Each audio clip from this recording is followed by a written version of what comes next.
Welcome back to Best of Wisconsin Homes. I'm Josh with Josh Lavick and Associates, and we're doing our Community Spotlight series here in Sun Prairie today. I'm joined by the mayor, Mayor Paul Esser. Yes. And we're standing in this amazing structural historical building. Tell us a little more about where we're at here. We're standing in front of the Sun Prairie Historical Library and Museum. Okay. This was built about 100 years ago, and there's a lot of history that has occurred on this site over the years. That's why I chose this place. It is the emotional center of Sun Prairie. When we go from here and we look down the street behind you, in the next block is the place where the explosion and fire in July of 2018 took place. Yeah. And one of our firefighters died here. Yeah. Now on the left side of the street there's a project underway that's going to provide housing. And on the right side of it, where Corey Barr, the firefighter's bar was, there is a proposal there for more housing and a hotel with a restaurant. So I think it's symbolic of the recoming that's occurring in Sun Prairie after that event. But then from here, if we went about 4 blocks to the north, we'd get to the city splash pad. If we went to the west, straight out from here about a mile, we'd get to the Explorer Children's Museum. It's a children's museum that just came up organically from the community. It opened about a year ago. Oh, pretty new then. And they've had a good attendance with that.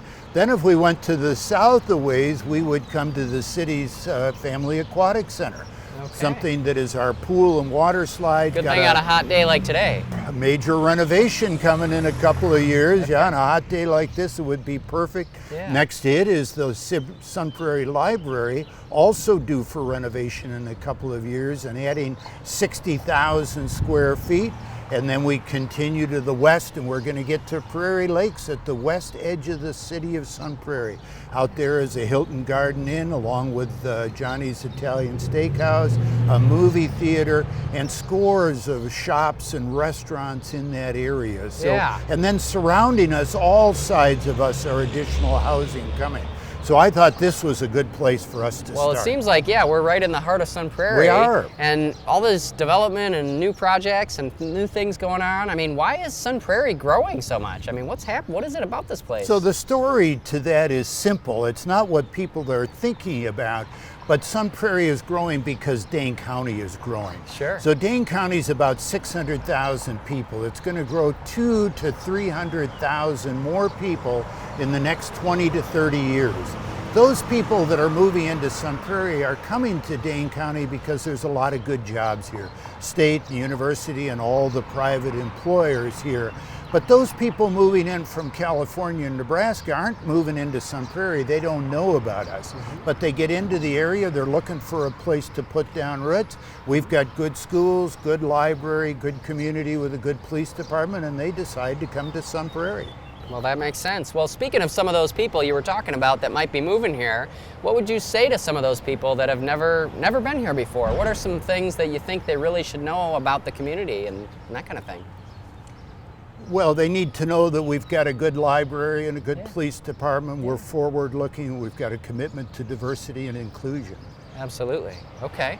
And if we were to look out in, say, 5-10 years out in the future, I mean, what would you want to say about Sun Prairie that you did? So Sun Prairie is driven by diversity and inclusion.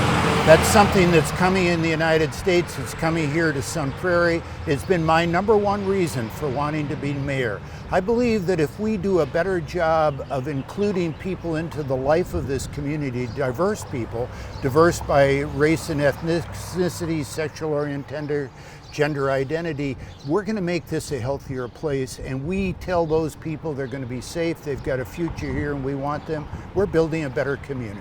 Any last few things that you want to share with our viewers today? We should talk about bus service. Oh, bus service, yeah. Bus service is a big deal. We started it here on June 11th as part of the metro system. And on June 11th of this year in Sun Prairie, we began a local route, that is a route that goes around the city of Sun Prairie. And at that same time, we began a route that goes from Sun Prairie into Madison. It is going to be what a year from now will be the bus rapid transit. Okay. But it's traveling those same routes now. So you can get a bus today and go to the far west side of Madison out to Junction Road. Wow. My wife and I have Overture tickets, and on Sunday we took the bus from here and went down to the Overture on State Street, had lunch down there, saw the show, and took the bus back out here. And we're seniors, so that's $1 a ride. It cost us $4. It is a perfect connection into the city. So thanks again for coming You're on the welcome. show and sharing with our viewers. I'm Josh with Josh Lavick and Associates, and you're watching our Community Spotlight on Sun Prairie with Paul Esser.